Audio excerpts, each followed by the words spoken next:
L'éditorial du Figaro. Sanctuaire abandonné par Laurence de Charette. Les enfants connaissent l'histoire, contée par Andersen, de ce roi qui se découvre nu quand tous s'obstinent par lâcheté, facilité, déni, par bêtise aussi. Bref, pour toutes ces sortes de mauvaises raisons qui poussent les hommes, comme le notait si bien Peggy, à ne pas voir ce qu'ils voient, à le dire vêtu. L'école en est là, à la fin du compte. Le temple du savoir n'est plus, l'école devait être un sanctuaire, elle est devenue le réceptacle et désormais le révélateur des maux du présent qui ravagent les établissements.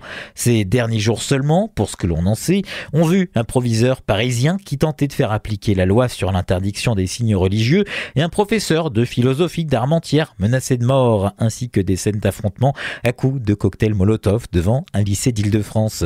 Ces derniers jours également, de nouveaux rapports sont venus qu'au surcoût traduire en statistiques et mots savants le calvaire que vivent les enseignants.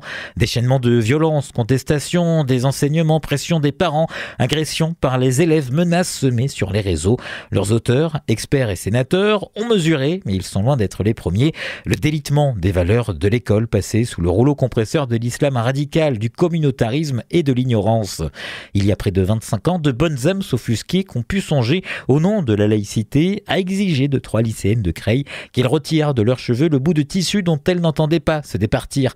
Les décennies qui ont suivi n'ont cessé de montrer combien chaque démission pose mécaniquement les jalons de la capitulation suivante, sans que pourtant s'interrompe la litanie des arrangements et des accommodements de cette laïcité si ouverte qu'elle a abandonné ses enfants au mauvais vent. Comment l'évidence ne s'impose-t-elle pas enfin face à la fable? Lundi, Gabriel Attal rendra hommage à Arras, à la mémoire de Dominique Bernard, deuxième professeur victime de la barbarie islamiste. Espérons que, enfin, quelqu'un parmi les passants de la rue de Grenelle se souvienne alors du lien si étroit qui unit le sort de l'école et celui de la démocratie.